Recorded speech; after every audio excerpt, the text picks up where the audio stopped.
Hello' friends welcome again and again to my channel Kuldeep unlimited. আপোনালোক প্ৰত্যেকে নিজৰ নিজৰ যত্ন লৈ চেনেল লৈ থাকিব, কাৰণ মই সদায় সেইটোৱে বিচাৰোঁ। থাম্বনেইলো দেখা পাইতো আপোনালোকে অনুমান কৰিব পাৰিছে যে আজিৰ ভিডিঅ'টো সঁচাকৈ এটা এক্সাইটিং আপডেট ভ্লগ হ'ব ফ্ৰেণ্ডছ। আজি মই আপোনালোকক একেলগে কেইবাটাও নিৰ্মাণ কাৰ্য দেখুৱাম। প্ৰথমতে আপোনালোকক পানীখাইটিত একেবাৰে নতুনকৈ বনাই থকা ৰোড অভাৰ ব্ৰিজখনৰ নিৰ্মাণ কাৰ্য দেখুৱাম, আৰু সেইকাৰণে চাওক মই পানীখাইটি আহি পাইছোঁ, আৰু আমাৰ পিছফালে চাওক নতুন ৰোড অভাৰ ব্ৰিজখনৰ নিৰ্মাণ কাৰ্য। NF ৰেলৱে আৰু অসমৰ PWDয়ে সমান সমান খৰচ কৰি বনাই থকা এই নতুন ৰোড অভাৰ ব্ৰিজখনৰ নিৰ্মাণ কাৰ্যৰ ওপৰত লাষ্ট আপডেটটো মই এবছৰ আগতে বনাইছোঁ, আপোনালোকে চাব আৰু গমেই পাইছে। চাওক বহুতখিনি কাম আগবাঢ়ি গ'ল। আপোনালোকৰ চিনাকি এইটো হোমেন বৰগোহাঁই পথ, নাৰেংগীৰ পৰা একেবাৰে মৰিগাঁও জিলাৰ ভকতগাঁৱলৈ প্ৰায় 50.86 কিলোমিটাৰ দীঘল এই ৰাস্তাটো নতুনকৈ বনাই দিয়া হৈছিল। চাওক, আৰু ফ্ৰেণ্ডছ নাৰেংগীৰ পৰা প্ৰায় 5 কিলোমিটাৰ হোমেন বৰগোহাঁই পথেৰে আগুৱাই আহি চাওক এই আমাৰ পানীখাইটি আহি পালোঁ।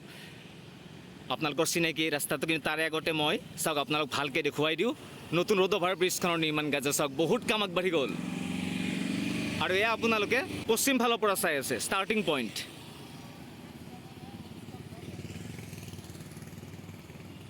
আৰু ফ্ৰেণ্ডছ আপোনালোকে জানে এই ৰোড অভাৰ ব্ৰিজখন বনাই থকাৰ প্ৰধান কাৰণটোৱে হৈছে ইয়াতে বহুত ট্ৰেফিক জাম লাগে যেতিয়া ৰেলগাড়ী অহা যোৱা কৰে, আৰু এইফালেৰে ঘনাই ৰেলগাড়ী অহা যোৱা কৰে এই ৰেল ট্ৰেকটোৰে। মানুহৰ বহুত সময় এনে অবাবত খৰচ হৈছিল, তো সেইকাৰণেই চাওক এই ৰোড অভাৰ ব্ৰিজখন বনাই দিয়া হৈছে। একেবাৰে ষ্টাৰ্টিং পইণ্টৰ আছোঁ, আপোনালোকে গমেই পাইছে। আৰু ফ্ৰেণ্ডছ অতি সোনকালে হৈ যাব লাগে, কাৰণ পাব্লিকৰ বহুত কষ্ট হৈ আছে যেতিয়াৰ পৰা এই ৰোড অভাৰ ব্ৰিজখনৰ কাম আৰম্ভ হৈছে। চাওক, আৰু অতি সোনকালে হ'ব বুলি আশা কৰিব পাৰি। PWD আৰু NF ৰেলৱে একেলগে বনাই থকা এই ৰোড অভাৰ ব্ৰিজখনৰ নিৰ্মাণ কাৰ্য চাই থাকক। প্ৰায় 57 কোটি টকা বাজেটেৰে একেবাৰে নতুনকৈ বনাই থকা পানীখাইটি ৰোড অভাৰ ব্ৰিজখনৰ ষ্টাৰ্টিং পইণ্টত আছোঁ। আপোনালোকে অলৰেডি গমেই পাইছে। চাওক, কাম বহুতখিনি আগবাঢ়ি গ'ল ফ্ৰেণ্ডছ, আৰু এই ৰোড অভাৰ ব্ৰিজখন কমপ্লিট হোৱাৰ পিছত মৰিগাঁও, চন্দ্ৰপুৰ, পানীখাইটি, নাৰেংগী আদি অঞ্চলৰ ট্ৰেফিক জাম বহুতখিনি কমি যাব। চাওক, বহুতখিনি কাম আগবাঢ়ি গ'ল। ষ্টাৰ্টিং পইণ্টৰ পৰা মই 50 মিটাৰমান আগুৱাই আহিলোঁ, আৰু আপোনালোকে চাওক নতুন 2 লেন ROBখনৰ কাম কিমানখিনি আগবাঢ়ি গৈছে। চাওক, মই ওচৰত গৈ কিনে দেখুৱাবৰ কাৰণে ট্ৰাই কৰিছোঁ। আৰু আপোনালোকে জানে ROBখন আগতে টাৰ্ণ লৈছে ৰেল লাইনটোৰ ওপৰেৰে। চাওক, বহুত কাম আগবাঢ়ি গ'ল, আৰু এই বছৰতে মুকলি হোৱাৰ সম্ভাৱনা আছে ফ্ৰেণ্ডছ। আগলৈ চাওক, মই তললৈ নামি গৈ দেখুৱাই আছোঁ, কিন্তু কাম বহুতখিনি আগবাঢ়ি গ'ল।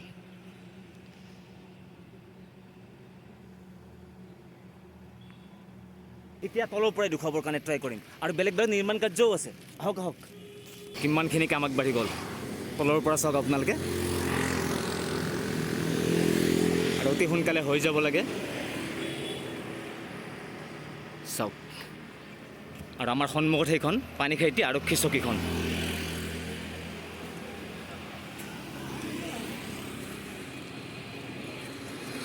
ষ্টাৰ্টিং পইণ্টৰ পৰা মই প্ৰায় 200 মিটাৰমান আগুৱাই আহিলোঁ, টাৰ্ণিংটো পালোঁ, আৰু চাওক পানীখাইটি আৰক্ষী চকী। আৰু এইফালে চাওক আছাম ডাউন টাউন ইউনিভাৰ্চিটিৰ ৰাস্তাটো আপোনালোকৰ চিনাকি। নতুন ৰোড অভাৰ ব্ৰিজখনৰ নিৰ্মাণ কাৰ্যৰ ষ্টাৰ্টিং পইণ্টৰ পৰা চাওক মই পানীখাইটিৰ থানাখন পাৰ হৈ আহিলোঁ, ৰেলগেটটো পাৰ হৈ আহিলোঁ। আৰু আপোনালোকক মই যে অলৰেডি কৈছোঁ যে সঘনাই ট্ৰেইন অহা যোৱা কৰে এইফালেৰে, সেইকাৰণে মানুহৰ বহুতখিনি সময় ক্ষতি হয়। চাওক, আকৌ ৰেল আহি আছে, আকৌ ৰেলগেট পৰি গ'ল। মই ইটোফালে আহিলোঁ, আৰু ইটোফালেও চাওক কাম কিমানখিনি আগবাঢ়ি গৈছে।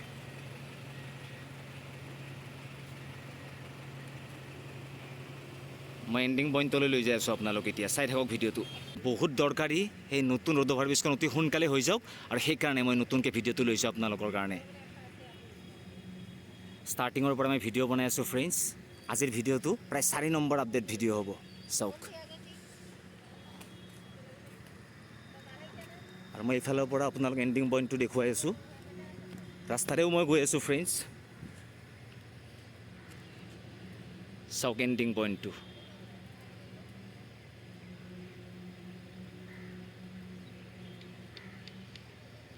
চন্দ্ৰপুৰৰ ফালে আহি আছোঁ হোমেন বৰগোহাঁই পথেৰে, আৰু আপোনালোকে চাওক খুব ধুনীয়াকৈ বনাই দিয়া হৈছে, নতুনকৈ এটা ৰাস্তা বনাই দিয়া হৈছে। চাওক বাওঁফালেৰে, আগৰ ৰাস্তাটো এইফালে আছিল,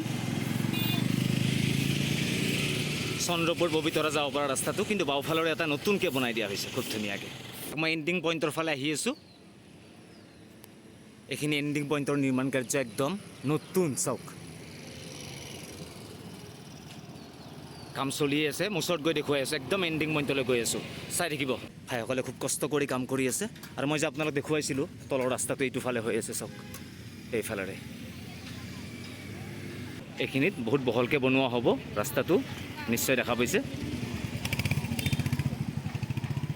আৰু এইখিনি হৈছে পানীখাইটি ৰোড অভাৰ ব্ৰিজখনৰ চাওক এণ্ডিঙৰ নিৰ্মাণ কাৰ্য নতুন 2 লেন ৰোড অভাৰ ব্ৰিজ হ'ব ফ্ৰেণ্ডছ পানীখাইটি ৰোড অভাৰ ব্ৰিজৰ নিৰ্মাণ কাৰ্য দেখুৱাই এইবাৰ চাওক মই শিলপুখুৰীত আহি পালোঁ আপোনালোকৰ চিনাকি এইটো শিলপুখুৰীৰ বাছ ষ্টেণ্ড চাওক চাৰিআলি এটা আছে উত্তৰ ফালৰ ৰাস্তাটোৰে আমি গৈ থাকিলে নৱগ্ৰহ মন্দিৰ পাই যাম চিত্ৰাচল পাহাৰত থকা আৰু চাওক শিলপুখুৰীত নতুনকৈ গুৱাহাটী আটাইতকৈ দীঘল দলংখনৰ কাম চলি আছে কিন্তু ফ্ৰেণ্ডছ মই আজি আপোনালোক দেখুৱাব আহিছোঁ শিলপুখুৰীত নতুন প্ৰজেক্টটোৰ কাম আৰু চাওক মোৰ ভাইক লগ পাইছোঁ শম্ভু আৰু শম্ভুৰ মুখতে গম পালোঁ যে পাৰ্কৰ কামখিনি হৈছে কিন্তু এতিয়ালৈকে অপেনিং হোৱা নাই শিলপুখুৰীৰ নতুন প্ৰজেক্টৰ কাম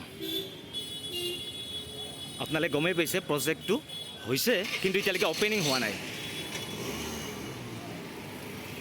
ইয়াতে গোটেইখিনি লিখা আছে চাওক আৰু নতুনকৈ পাৰ্কখন অপেনিং কৰা হ'ব শিলপুখুৰীৰ আপোনালোকে জানে ঐতিহাসিক শিলপুখুৰীটোৰ কিমানখিনি ইতিহাস আছে আপোনালোকে জানে আৰু ভিতৰত চাওক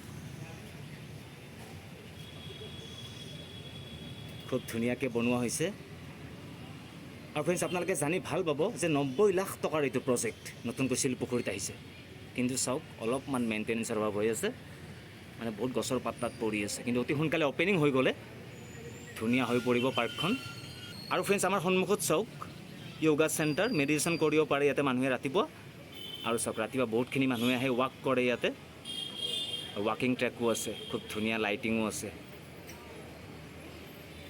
আৰু ফ্ৰেণ্ডছ সৰু বাচ্চা খেলিবৰ কাৰণেও বনোৱা হৈছে এক্টিভিটিজ আছে ইয়াতে মই যিমান পাৰে ভালকৈ দেখুৱাই আছোঁ কিন্তু ভিতৰত যাব পৰা নাই ফ্ৰেণ্ডছ কাৰণ বন্ধ হৈ আছে অপেনিং হোৱা নাই প্ৰজেক্ট লতাশিলত নতুনকৈ বনাই আছে যিখিনি ঠাইত ব্ৰহ্মপুত্ৰ অশোকা হোটেলখন আছিল সেই ঠাইত কনভেনশ্যন চেণ্টাৰ কাম ষ্টেট গেষ্ট হাউচৰ কাম চলি আছে কিন্তু ফ্ৰেণ্ডছ আন্ধাৰ হৈ গ'ল গতিকে আপোনালোকে চিন্তা কৰিব নালাগে মই নতুন ভিডিঅ' এটা লৈ আহিম আপোনালোকৰ কাৰণে আৰু ভালকৈ দেখুৱাম ষ্টেট গেষ্ট হাউচ কাম কনভেনশ্যন চেণ্টাৰটো আজিৰ স্পেচিয়েল আপডেট ব্লগটো আপোনালোকৰ সঁচাকৈ ভাল লাগিছে যদি সঁচাকৈ ভাল লাগিছে তেতিয়া লাইক কৰিব কমেণ্ট কৰিব আৰু শ্বেয়াৰ কৰিব আৰু আশীৰ্বাদ যে মোৰ চেনেলত এটা ছাবস্ক্ৰাইবটো কৰিয়ে দিব কাৰণ আপোনালোকৰ আশীৰ্বাদ নহ'লে মোৰ চেনেলটো কেতিয়াও গ্ৰ' কৰিব নোৱাৰে তো আজিলৈ এৰিছোঁ দিয়ক বাবা